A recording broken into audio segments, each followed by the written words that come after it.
라자 하연님의 차를 우리에게 주셨습니다. 그렇지만 영주권 비용은 우리에게 또 다른 믿음의 큰 장벽이었습니다. 총 22,000불 정도가 필요했지만 우리는 누구에게도 손을 벌리지 않았습니다. 그러자 하나님께서 일하시는 것이 또 보였습니다. 장모님께서 부평의 외진 지역에서 다세대 주택 한 채를 소유하고 계십니다. 장모님께서 세입자들에게 준 전세, 그 전세 보증금 중에서 1,500만 원을 우리에게 헌금하셨습니다. 또 장모님이 아시는 어떤 분이 우리에게 500만 원을 헌금하셨습니다. 우리는 아직도 그분을 만나본 적이 없습니다. 우리 교회도 우리에게 2,000불을 헌금해 주셨습니다. 빌립보서 4장 19절입니다. 오직 내 하나님께서 그리스도 예수님을 통해 영광 가운데서 자신의 부요하심에 따라 너희의 모든 필요를 공급하시리라. 아멘. 할렐루야. 너희의 모든 필요를 공급하시리라. 아멘. 우리 가족에게 차 2대가 있는데 오래된 차는 폐차를 해야만 하는 상황입니다. 우리는 그 차의 폐차 비용을 어떻게 감당할까 걱정하고 있을 때 하나님께서 우박으로 그 차를 때려주셔가지고 도리어 우리가 보험사로부터 돈을 받고 차를 폐차할 수 있도록 하나님께서 일하는 중에 계십니다. 할렐루야. 마태복음 6장 33절 오직 너희는 첫째로 하나님의 왕국과 그분의 의를 구하라. 그리하면 이 모든 것을 너희에게 더하시리라. 아멘. 저도 돈 걱정을 안 하는 것은 아닙니다. 그러나 저는 하나님을 믿습니다. 그리고 그 믿음에 저를 맡겨버립니다. 우리가 에빌린에 오기 전에 포트워스의 사우스웨스턴 신학교 기숙사에 살았습니다. 그때 하나님께서 우리에게 마음을 주셔서 10의 2조를 주님께 드리기 시작했습니다. 지금 제 10의 1조는 우리 교회에 드리지만 또 다른 10의 1조는 다른 작은 교회에 드리고 있습니다. 그리고 우리 가정이 약 15년 전부터 컴패션이라는 단체를 통해서 2명의 아이를 재정적으로 후원하고 있습니다. 컴패션이라는 단체는 가난한 아이들에게 교육과 먹을 것을 제공하면서 복음을 전하는 단체입니다. 또 우리 가정은 오래전부터 선교사님을 후원해 왔습니다. 그러다가 우리가 포트워스에 살 때 경제적으로 너무 힘들어져서 선교사님 후원을 중단했습니다. 그렇지만 상황이 조금 나아지면 우리는 다시 선교사님들을 후원하기 시작할 것입니다. 그래서 교회는 조금 죄송합니다. 우리 가정이 교회에 오기 전부터 오랫동안 후원했던 것 때문에 교회에 많은 헌금을 하지는 못합니다. 제가 여러분에게 말씀드리고 싶은 것은 하나님께서 살아계시고 신실하시다는 것입니다. 아멘. 하나님은 우리를 먹이시고 입히십니다. 아멘. 우리 가족이 입고 있는 옷의 대부분은 다른 분들이 사주시거나 입고 있던 옷을 주신 것입니다. 우리의 모든 필요를 하나님께서 채우십니다. 여러분, 하나님은요 살아 계십니다. 아멘. 하나님께서 말씀하십니다. 내가 너의 창조자다. 내가 너를 돌본다. 걱정하지 마라. 우리 가족을 인도하신 하나님은요, 첫째, 공급하시는 하나님이십니다. 아멘. 둘째, 선교하시는 하나님이십니다. 아멘. 제가 군대 갔을 때 하나님께서 제게 12제자에 대한 비전을 주셨습니다. 저는 군대에서 열심히 전도하기 시작했고, 제가 군대를 마칠 즈음에 12명 정도가 큐티 모임을 하고 있었습니다. 제가 포스코에 다닐 때도 하나님께서 일하시는 것을 보았습니다. 제가 포스코에서 일할 때 회사 가까이에 있는 교회를 다녔는데, 저는 중등부 교사, 중등부 총무, 중등부 회계, 주일 오후 예배 찬양인도 청년부 회장으로 섬기고 있었습니다. 중등부 교사는요 총 6명인데 저는 중등부 2학년 전체를 맡고 있었습니다. 중등부 2학년 학생 중에 정기적으로 교회에 나오는 아이들은 남학생 2명, 여학생 5명이었습니다. 중학생 아이들은요 어른들의 말에 반발심이 큽니다. 제가 아무리 선교를 외치고 아이들에게 전도를 하라고 해도 아이들은 귓등으로 듣고 흘렸습니다. 그런데 하나님께서 큰 일을 하신 적이 있습니다. 그것은 교회 총동원 전도 주일 때였습니다. 그날을 앞두고 제가 아이들을 약올렸습니다. 너희 전도 못하지? 그 소리를 듣고 여학생 5명이 제 말을 무조건 부정하기 시작했습니다. 아니에요, 우리 전도할 수 있어요. 제가 어린 여학생들을 더 약올렸죠. 아니야, 너희 전도 못해. 그러자 아이들의 목소리가 더 커졌습니다. 아니에요, 저희 전도할 수 있어요. 제 말에 반발심이 더 커진 것입니다. 거기서 멈출 제가 아니죠. 제가 다시 여학생들을 자극했습니다. 야, 1년이 돼도 너희가 한 명도 전도 못했는데 너희가 무슨 전도를 해? 너희는 절대 못해!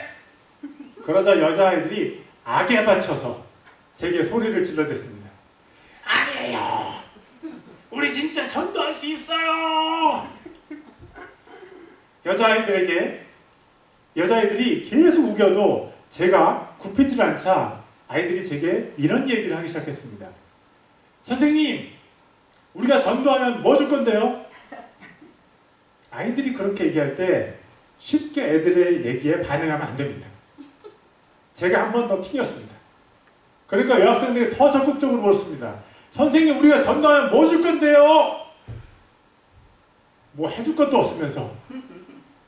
바로 그때가 낚싯줄을 당길 때입니다. 너희가 친구들을 많이 전도하면 뭐 해줄 수 있지? 예상치 못한 저의 대답에 아이들이 제게 되물었습니다.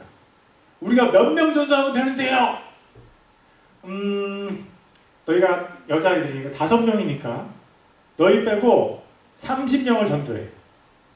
그러면 내가 너희에게 피자 사줄게. 30명 너무 많아요! 줄여주세요!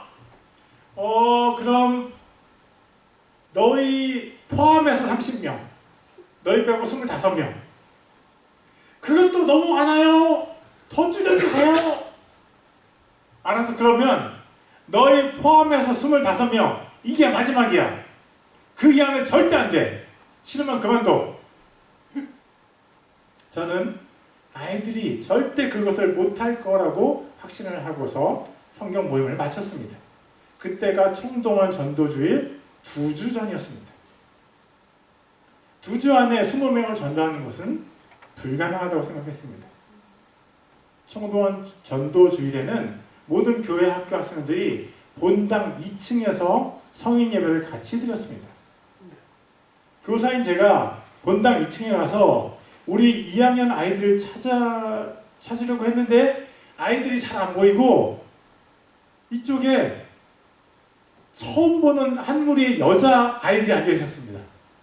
제가 그 아이들한테 물었습니다. 너희 몇 학년이니? 중학교 2학년이요. 그날 5명이었던 중학교 2학년 여학생들이 28명이 되었습니다. 제가 제 돈으로 아이들에게 맛있는 피자를 사주었죠. 갑자기 불어난 여학생들로 인해서 남학생들 2명이 불안해졌습니다. 우울해졌습니다. 그 다음 성경 공부 때 남학생들이 제게 떼를 쓰기 시작했습니다. 선생님, 우리도 맛있는 거 사주세요. 야, 너희는 전도도 안 하고 뭘 바래? 우리도 전도할 수 있어요. 저는 또 남학생들과 줄다리기를 했고 결국 남학생들이 자신들을 포함해서 10명을 전도하면 맛있는 거 사주겠다고 약속했습니다. 그러나 자신들을 포함해서 9명을 전도한 남학생들은 제게 맛있는 것을 얻어먹지 못했습니다. 중학교 2학년 7명을 앉혀놓고 성경 공부를 하던 제가 갑자기 30명이 넘는 아이들을 가르쳐야만 했습니다. 교회 담임 목사님과 중등부 담당 전도사님 또 다른 선생님들이 모두 놀라셨지만 가장 놀란 것은 저 자신이었습니다. 그 일이 일어난 것은 제가 포스코를 그만두기 1년 전이었고 IMF 금융위기에 제가 포스코를 그만두어야 하는지에 대해서 하나님께 묻고 있었던 때입니다. 중등부 1학년과 3학년은 학생들이 많아서 각각 두 분의 선생님들이 담당하고 있었지만 중등부 2학년은 학생들이 적어서 저 혼자 가르쳤었습니다. 그런데 순식간에 5배 정도의 인원이 불어난 것입니다. 그 중에 한 아이는 가정이 불교라면서 눈물을 흘렸고 그 아이의 눈물이 아직도 제 가슴에 남아 있습니다. 그 아이들을 제가 능력이 있어서 교회로 부른 것이 아니었고 하나님이 아니면 어느 무엇으로도 그 일을 설명할 수가 없었습니다. 아멘. 30명이 넘는 아이들과 성경 공부할 공간이 없어서 교회 1층 바닥에 앉혀놓고 성경 공부를 하던 제게 하나님께서 이렇게 말씀해 주시는 것 같았습니다. 마태복음 4장 19절입니다. 그분께서 그들에게 이르시되 나를 따르라 내가 너희를 사람을 낚는 어부가 되게 하리라 하시니. 아멘. 장원아, 내가 하면 너도 사람을 낚는 어부가 될 수 있어. 내가 너를 사람을 낚는 어부로 만들 거야. 그 일이 제가 받은 응답 중에 하나가 되어서 IMF 금융위기 중에서도 저는 포스코를 그만둘 수 있었습니다. 베트남에서 선교사로 사역하던 기간 중에도 하나님께서 하나님 자신이 선교하시는 분이심을 우리에게 보여주셨습니다. 우리 가족이 베트남에 선교사로 가서 초기 3년은 선임 선교사님과 함께 베트남 교회를 돕는 사역을 했습니다. 그때까지는 현지 교회를 돕는 것도 온누리 교회의 선교 방향에 포함되어 있었습니다. 그러다가 온누리 교회가 선교의 방향을 교회를 직접 개척하는 것으로 전환했습니다. 해외 선교사들은 하던 사역을 멈추고 교회 개척 사역을 시작하라는 선교 본부의 명령이 내려왔습니다. 베트남의 제 선임 선교사님은 사회주의 국가인 베트남에서 교회 개척은 불가능하다고 말하면서 본부의 정책을 따르지 않았습니다. 우리 부부는 그때부터 선임 선교사님으로 독립해서 교회 개척 사역을 시작했습니다. 우리가 살던 베트남 하노이의 여름 온도는 텍사스 정도인데 습도가 텍사스보다 훨씬 높습니다. 여름과 겨울 각 한 달간은요 습도가 100%에 이릅니다. 텍사스의 여름 햇빛에 습도가 100%인 베트남의 길을 걸으면서 사람들에게 전도를 하기 시작했습니다. 그런데 날씨보다 더 어려웠던 것은 누구에게 전도를 할 수 있느냐는 것이었습니다. 베트남은요 중국보다 더 강한 사회주의 국가이고 기독교에 대한 핍박도 중국보다 더 심합니다. 베트남은 제복을 입은 공안보다 사복을 입은 공안이 더 많아서 누가 공안인지를 알 수가 없습니다. 그래서 사람을 만나서 대화를 하다가 이 사람이 공안이 아닐 것이 같다는 생각이 들면 전도를 시작하곤 했습니다. 그렇게 맨 땅에 헤딩하는 식으로 전도를 했습니다. 너무 힘들어서 에어컨이 있는 카페에 들어가고 싶은 생각만 간절할 때도 있었습니다. 교회를 개척하기 위해서 우리의 최선을 다했지만 하나님은 우리 손으로 교회를 만들어주지 않으셨습니다.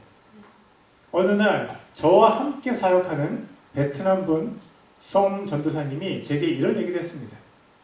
전도사님이 사는 마을에 한 여대생이 교회에 나오고 싶어 하는데 불교인 가정의 반대로 주일에는 집 밖에도 나올 수 없다는 것이었습니다.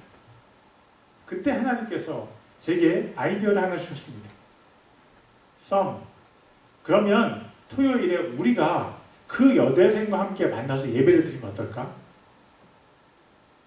그렇게 매주 토요일에 예배가 시작되면서 가정교회가 개척이 되었습니다.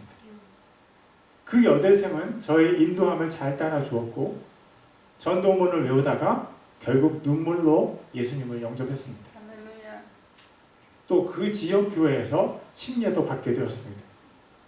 저는 오토바이를 타고 매주 토요일 20여 킬로미터를 달려가서 젊은이들과 함께 하나님을 예배했습니다. 얼마 지나지 않아 그 교회가 또 다른 교회를 나왔습니다.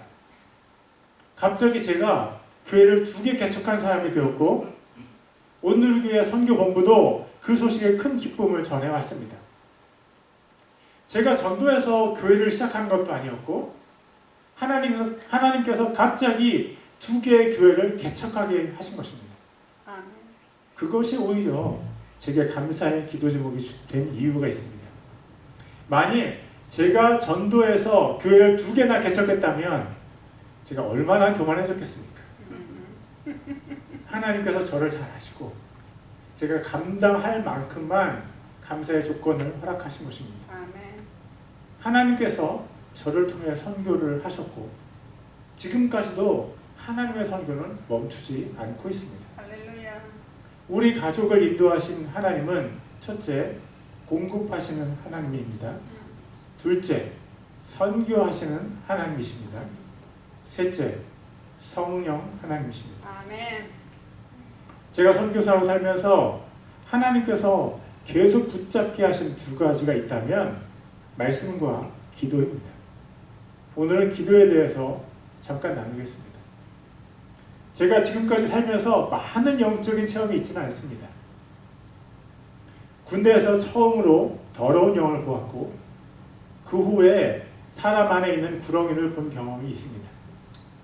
또 어떤 사람을 위해서 기도할 때 그 사람의 영적인 상태를 본 적도 있고 제가 기도할 때 다른 사람의 아픈 부위가 낫고 방언을 받는 사람도 있습니다. 요즘은 제가 기도할 때 손이 뜨거워지는 경험을 합니다. 제가 말하고자 하는 것은 제게 영적인 능력이 있다는 것이 아닙니다. 제가 말하고자 하는 것은 이 모든 것들이 성령님께서 저를 통해 하셨던 일이라는 것입니다. 아멘. 믿는 사람이 선교지에 가면 더러운 영들이 얼마나 공격을 하는지 모릅니다. 저는 그것을 제주도에서도 느꼈고 일본과 중국과 베트남에서도 강한 영적인 공격을 느꼈습니다. 그래서 선교는요, 지식과 경험을 하는 것이 아니고 성령님의 능력을 하는 것입니다. 아멘. 할렐루야. 지금까지 우리 가정이 중요한 결정을 할 때 성령 하나님께서 우리의 기도에 응답하셨습니다. 우리 가정이 베트남에 선교사로 가는 결정, 미국에 오게 된 결정, 또 에빌린에 오게 된 것도 우리가 기도하고 응답을 기다렸을 때 성령님께서 우리의 길을 정확하게 알려주셔서 그렇게 된 것입니다. 할렐루야. 시편 32편 8절 말씀입니다. 내가 너를 훈계하며 내가 가야 할 길로 너를 가르치고 내 눈으로 너를 지도하리로다. 아멘. 다시 한번 읽겠습니다. I'll read it one more time. 내가 너를 훈계하며 내가 가야 할 길로 너를 가르치고 내 눈으로 너를 지도하리로다. 아멘. 성령님께서 우리를 통해 각종 능력을 행하시고 우리의 갈 길을 인도하십니다. 아멘. 그 성령 하나님을 우리 안에 모시는 방법이 기도입니다. 아멘. 제가 온누리 교회에서 사역을 할 때 예언의 은사가 있는 선교사님을 통해서 하나님께서 주신 말씀이 있습니다. 그것이 오늘 본문의 말씀입니다. 사도행전 26장 17절과 18절을 제가 읽겠습니다. 내가 너를 백성과 이방인들에게서 먼저 내어 이제 그들에게로 보내는 것은 그들의 눈을 열어주어 그들을 어둠에서 빛으로 사탄의 권세에서 하나님께로 돌아오게 하려 함이요 또 그들이 죄들의 용서를 받고 내 안에 있는 믿음으로 거룩히 구별된 자들 가운데서 상속 유업을 받게 하려 함이라 하더이다. 아멘. 이 구절에서 중심 표현은요, 눈을 열어 주어입니다. 눈을 열어 주어. 그 뒤에 나오는 모든 항목들은 하나님의 증인들이 다른 사람들의 눈을 열어준 행동 때문에 일어나는 일들입니다. 하나님의 증인들이 다른 사람들의 눈을 열어 주었기 때문에 그들이 어둠에서 빛으로 사탄의 권세에서 하나님께로 돌아옵니다. 하나님의 증인들이 다른 사람들의 눈을 열어 주었기 때문에 그들이 죄 용서를 받고 천국에 가게 됩니다. 핵심은요, 눈을 열어주는 행동입니다.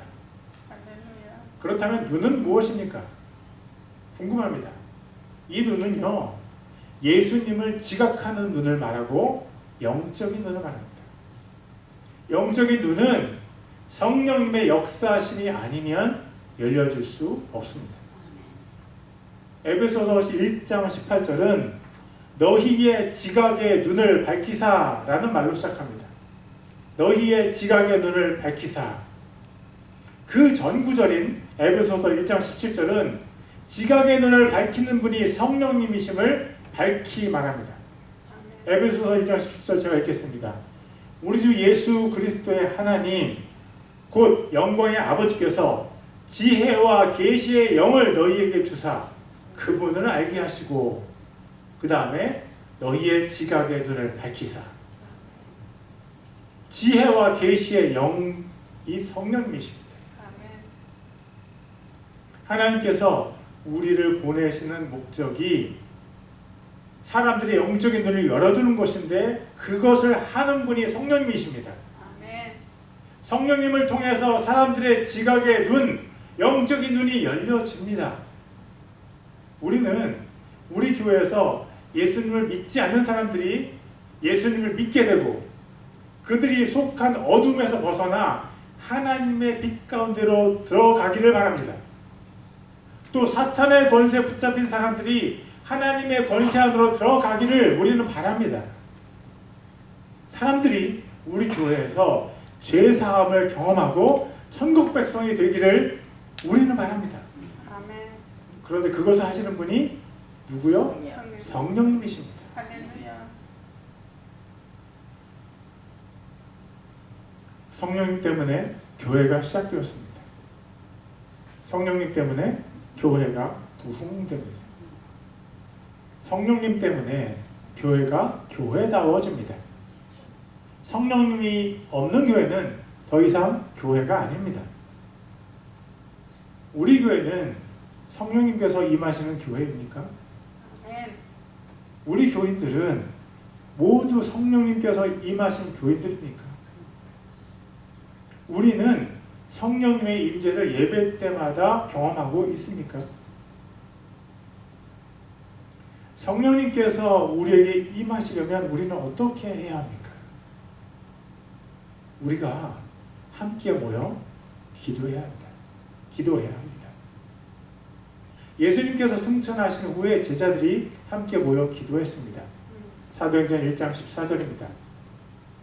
이들이 다 여자들과 예수님의 어머니 마리아와 그분의 형제들과 함께 한 마음이 되어 기도와 간구를 계속하더라. 이들은 한 마음으로 성령님을 간구했습니다. 그 간구의 시간이 열흘 정도 되었을 것입니다.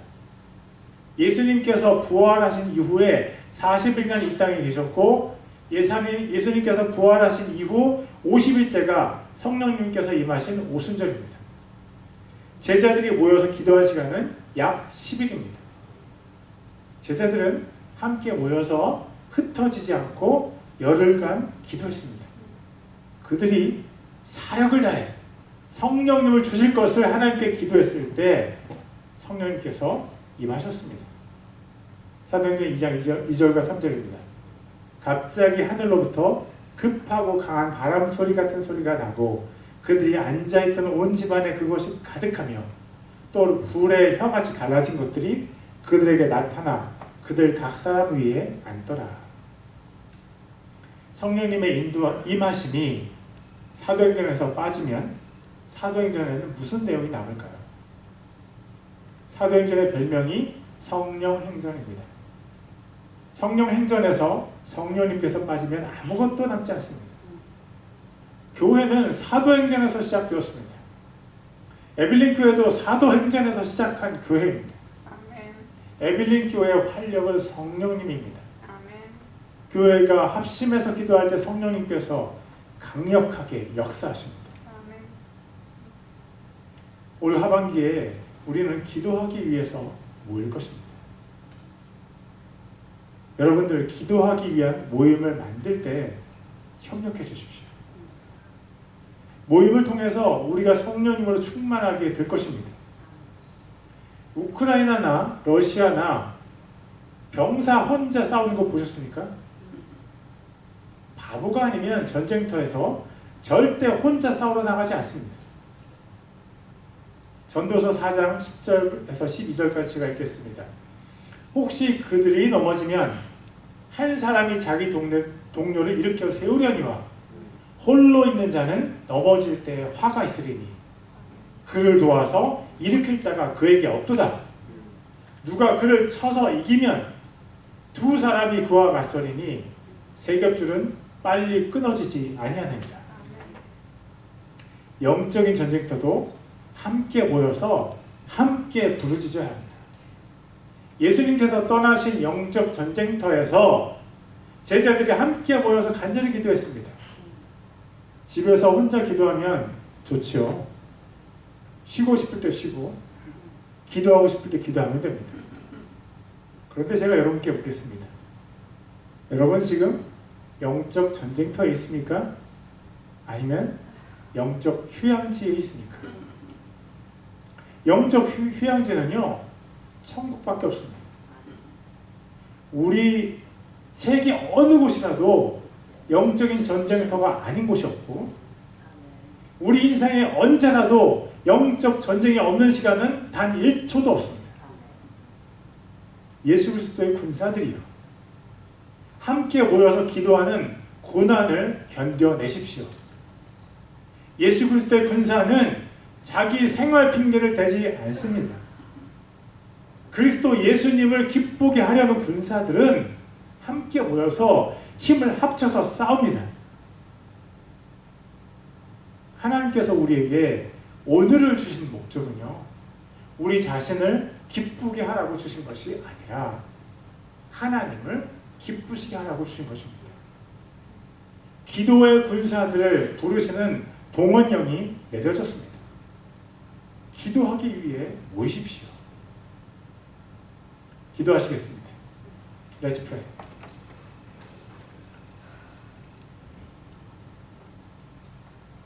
우리를 인도하시고 복 주시는 하나님을 찬양합니다. 우리가 천국에 갈 때까지 하나님의 인도하심을 잘 따라가게 해주소서. 성령 하나님께서 우리에게 임하시고 일하심을 찬양합니다. 우리에게 기도의 영을 부어주셔서 성령 하나님의 임재 가운데 능력으로 복음을 증거하는 교회가 되게 하소서. Praise God who guides and blesses us. Let us follow Jesus' guidance well until we go to heaven. We praise God, the Holy Spirit who comes upon us and works. Pour out the spirit of the prayer on us so that we can become a church that testifies to the gospel with power in the presence of God, the Holy Spirit. 우리가 필요한 모든 것을 이미 아시는 하나님 아버지, 우리에게 믿음을 주셔서 하나님을 믿음으로 먼저 하나님의 나라와 하나님의 의를 구하는 우리가 되게 하소서. 우리가 믿음으로 드리는 헌물을 받으시기를 원합니다. 하나님께서 이 헌물을 받으시고 기뻐하시기를 소망합니다. 우리가 하나님을 더 사랑하게 하시고 우리가 하나님의 사랑을 더 깊이 알도록 축복하소서. Heavenly Father, who already knows all we need, give us faith. Let us first seek God's kingdom and God's righteousness by believing in God. We want you to accept our offerings in faith. We hope that God will receive this offering and be pleased with it. Bless us to love God more and to know God's love more deeply. 하나님 아버지, 우리가 주 예수님의 죽으심을 기념하는 성찬 예식을 거행하려 합니다. 주님의 희생을 날마다 기억하고 감사하는 우리가 되게 하시고 주님 나라에 갈 때까지 길이요 진리요 생명이신 주 예수님을 우리가 잘 따라가게 하소서. Heavenly Father, we are about to celebrate the Lord's Supper to commemorate the death of the Lord Jesus. Let us remember and give thanks to the